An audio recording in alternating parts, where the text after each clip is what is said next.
दरम्यान भाजपच्या 150 जागांच्या टार्गेटवर राऊतांनी प्रतिक्रिया दिलेली आहे। महायुतीमध्ये भाजप 150 पेक्षा जास्त जागांवर लढेल।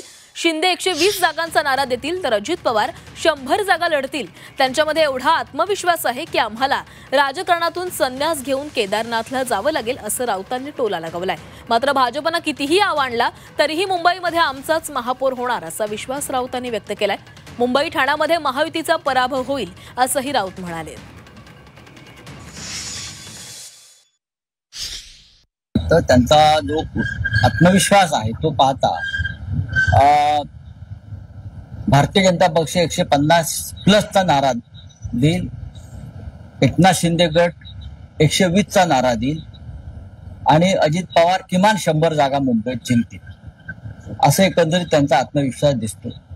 आणि मग आम्हाला सगळ्यांना राजकारण संन्यास घेऊन हरिहरी करत केदारनाथला जावं लागेल। जी गुफा आहे मोदींची तिथे आम्हाला जाऊन बसावं लागेल।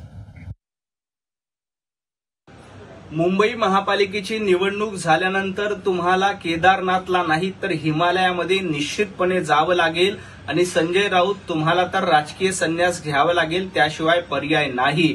मुंबईकरांनी ठरवलेलं आहे की महायुतीचं सरकार येणार आहे, टेकूची गरज तुम्हाला आहे, म्हणून तुम्ही आता वेगवेगळ्या पक्षाकडे भीक मागून युती करण्यासाठी प्रयत्न करतायत। टेकूशिवाय तुमचं अस्तित्व नाही।